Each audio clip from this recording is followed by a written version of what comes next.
बिस्मिल्लाहिर्रहमानिर्रहीम। यहाँ पे ये हमारे पास क्वेश्चन है, कहता है if 8 men can reap 80 hectares in 24 days, how many hectares can 36 men reap in 30 days. देखें किन किन चीज़ों के बारे में बात हो रही है। मैन यानी कि वर्कर्स के बारे में, कितना काम कर रहे हैं वो, कितने हेक्टेयर्स रीप कर रहे हैं। 80 हेक्टेयर्स, ये हमारे वर्क की क्वांटिटी, ये वर्क है हमारा। और कितना टाइम लगा रहे हैं, 24 डेज़ लगा रहे हैं। अब पूछ क्या रहा है, हाउ मैनी हेक्टेयर्स, कितने हेक्टेयर्स। जिस चीज़ को फाइंड करना हो, मैंने कहा था उसको मोस्ट लेफ़्ट साइड पे लिख लेना हम। तो हम हेक्टेयर्स को यहाँ पे मोस्ट लेफ़्ट साइड पे लिख लेंगे। बाकी वैल्यूज़ हम एज इट इज़ जैसे लिख सकते हैं, मैंने बताया था आपको। मैन और हमारे पास है लास्ट में हम डेज़ लिख लेते हैं, टाइम। ठीक है। अब हाउ मैनी हेक्टेयर्स, वो कह रहा था कितने हेक्टेयर्स, वो 36 मैन अगर हों तो वो 30 डेज़ के अंदर वो उसको रीप कर लेंगे। तो हम पहले जो हमें फर्स्ट स्टेटमेंट के अंदर उसने वैल्यूज़ दी हैं वो लिख लेते हैं। पहले हमारे पास थे 80 हेक्टेयर्स, तो 80 को इधर लिख लिया हमने। कितने मैन थे, 8 मैन थे। और डेज़ कितने लगते थे, 24 डेज़ थे। ठीक है। अब हाउ मैनी हेक्टेयर्स, हम इसको एक्स लिखेंगे। कितने मैन थे तब, 36 थे। और डेज़ कितने लगते थे, 30। जो चीज़ हमने फाइंड करनी है उसका एरो ऑलवेज़ ऊपर को लगाना है, ये पहले भी बताया हुआ है। अब इनको कंपेयर करके हमने चेक करना है कि ये डायरेक्टली प्रोपोर्शनल के रिलेशन में है या इन्वर्सली के। तो ये मैन हमारे वर्कर थे, ये हमारा वर्क है। वर्कर और वर्क ये एक दूसरे के डायरेक्टली प्रोपोर्शनल होते हैं। वर्क ज़्यादा होगा तो वर्कर ज़्यादा चाहिए होंगे, अगर वर्क कम होगा तो वर्कर्स कम चाहिए होंगे। तो 8 मैन है तो वो 80 हेक्टेयर्स को रीप करते थे। अब मैन की तादाद ज़्यादा हो गई तो ऑब्वियसली वो हेक्टेयर्स भी ज़्यादा रीप करेंगे। तो इसका मतलब एक चीज़ बड़ी है तो काम भी हमारा ज़्यादा होगा, तो ये डायरेक्टली प्रोपोर्शनल है। एक चीज़ के बढ़ने से दूसरी बड़ी तो डायरेक्टली प्रोपोर्शनल, और उसके लिए हम एरो ऊपर को यूज़ करते हैं। दूसरा हमारे पास टाइम और वर्क। टाइम और वर्क भी डायरेक्टली प्रोपोर्शनल होते हैं। 24 डेज़ थे तो 80 हेक्टेयर्स को रीप करते थे। अब हमारे पास 30 डेज़ हो गए हैं, डेज़ की तादाद बढ़ गई है, इसका मतलब काम भी हमारा ज़्यादा होगा, हेक्टेयर्स भी ज़्यादा रीप होंगे। तो ये भी डायरेक्टली प्रोपोर्शनल है, इसके लिए भी हम एरो ऊपर को यूज़ करेंगे। अब एरो ऊपर को यूज़ करें तो उसके लिए हम क्या करते हैं, नीचे वाली वैल्यू को ऊपर लिखते हैं, ऊपर वाली को नीचे लिखते हैं, फिर इक्वल का साइन लगाते हैं और बाकी दो वैल्यूज़ जो गिवन होती हैं हमारे पास उनको लिख के एरोज़ के हवाले से, जैसे मैंने कहा था एरो ऊपर को है तो नीचे वाली वैल्यू ऊपर, ऊपर वाली नीचे, इसी तरह सेम इसको भी।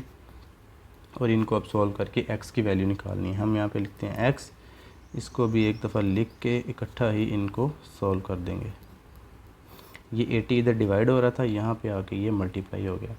अब इनको हम कैंसिल आउट करेंगे। नीचे वाली वैल्यूज़ ऊपर वाली वैल्यूज़ के साथ हमेशा डिवाइड हो रही होती हैं। यहाँ पे 8 डिवाइड हो रहा है, इस 80 के साथ हम इसको कैंसिल आउट कर देंगे। 8 1 ज़ार 8, 8 10 ज़ार 80। इसके अलावा ये दोनों भी इजीली 12 के टेबल में आ रही हैं। 12 2 ज़ार 24, 12 3 ज़ार 36 और 2 1 ज़ार 2, 2 15 ज़ार 30।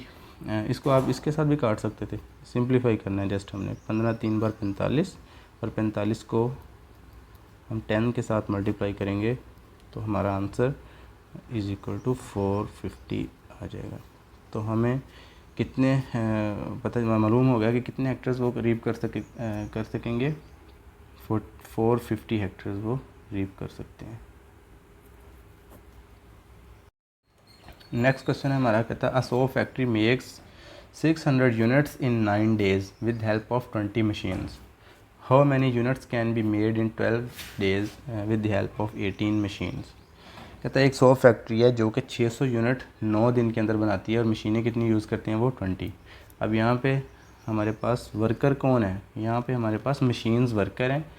ये यूनिट्स हमारा ये वर्क है जितना काम करती हैं और ये हमारा टाइम है। और पूछ क्या रहा है, हाउ मैनी यूनिट्स, कितने यूनिट्स वो बना सकते हैं इतने टाइम के अंदर और इतनी मशीनें अगर यूज़ करें तो क्या करेंगे हम। सबसे पहले जैसे मैंने आपको बताया था, आपने जिस चीज़ को फाइंड करना है मोस्ट लेफ़्ट साइड पे लिखना है। क्या फाइंड करना है, हाउ मैनी यूनिट्स हमने फाइंड करने हैं। यूनिट्स में भी वो जो सोप्स के बॉक्स होते हैं, एक बॉक्स को एक यूनिट बोल रहा हो तो हम यूनिट्स इधर लिख लेते हैं।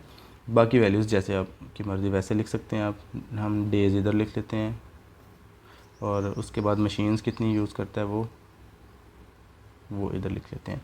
कितने यूनिट्स, वो 600 यूनिट्स पहले बनाता है। कितने दिन के अंदर, 9 दिन के अंदर। और कितनी मशीनें यूज़ करता है, 20। अब हाउ मैनी यूनिट्स हम इसको एक्सलेट कर लेते हैं। कितने डेज़ लगाता है वो मैं बता दिया उसने, 12 डेज़। और कितनी मशीन्स उसने यूज़ की हैं, उसने 18। अब इसका एरो ऑलवेज मैंने कहा था ऊपर को लगाना है। देखें ये इस तरह आप करेंगे तो हर क्वेश्चन आपको इजी लगेगा। तो इसका एरो ऑलवेज आपने ऊपर को लगाना है, डायरेक्टली प्रोपोर्शनल हम इसको लेट करते हैं एज्यूम करके, बाकी हम इसको कंपेयर करके चेक करते हैं। 9 दिन थे तो इतना काम होता था, ये टाइम है ये वर्क है। टाइम और वर्क हमें पता है डायरेक्टली प्रोपोर्शनल होते हैं, ज़्यादा टाइम होगा तो ज़्यादा काम होगा। अब ज़्यादा टाइम बन गया हमारे पास 12 डेज़ हो गए हैं तो काम भी ज़्यादा होगा, ज़्यादा यूनिट्स वो बना सकते हैं, तो ये भी डायरेक्टली प्रोपोर्शनल है। अब मशीन ये वर्कर है और ये वर्क है, मैंने कहा था ज़्यादा वर्कर होंगे तो ज़्यादा वर्क करेंगे, कम वर्कर होंगे तो कम वर्क करेंगे। अब वर्कर्स की तादाद बढ़ी है, 20 मशीन्स थी तो इतना काम करती थी वो, मशीन्स की तादाद कम हुई है, इसको अभी नहीं देख रहे हैं हम, जिसको कंपेयर करना है आपने हमेशा उसी को देखना है। तो 18 अब हमारे पास 18 मशीन्स हैं तो मशीनों की तादाद कम हुई है तो ज़ाहिर है यूनिट्स भी कम बनेंगे। तो एक चीज़ कम हुई है दूसरी भी कम हुई है तो ये डायरेक्टली प्रोपोर्शनल है, इसका एरो भी ऊपर को हम लगाएंगे। डायरेक्टली प्रोपोर्शनल के लिए हमेशा एरो ऊपर को, इन्वर्सली के लिए हम नीचे को यूज़ करते हैं। तो ये सारे डायरेक्टली प्रोपोर्शनल थे इसलिए एरो ऊपर को लगे। अब एरो ऊपर को हो तो हम क्या करते हैं, एक्स नीचे वाली वैल्यू ऊपर लिख देते हैं, ऊपर वाली वैल्यू नीचे लिख देते हैं, इज़ इक्वल टू लगा के जो दो वैल्यूज़ हमें मालूम होती हैं उनको आपस में मल्टीप्लाई कर देते हैं। 12 ऊपर जाएगा 9 नीचे आएगा, एरो ऊपर को है, ये भी 18 ऊपर जाएगा 20 नीचे आएगा। अब x की वैल्यू चूँकि मालूम करनी है यहाँ पे लिखते हैं हम x इस 600 को दूसरी तरफ लेके जाएंगे, इनको भी हमने ऐसे ही लिख लिया, इस 600 को ला के यहाँ पे इसके साथ मल्टीप्लाई कर दिया। 21 ज़ार 20, 23 ज़ार 60, एक ज़ीरो बच गया वो इसके साथ लगा देते हैं।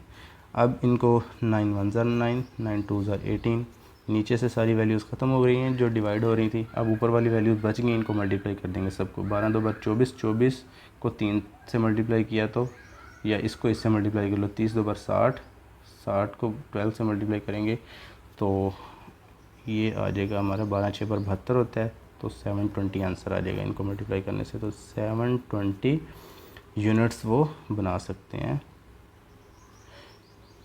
इन मशीन्स के और इतने दिनों के साथ।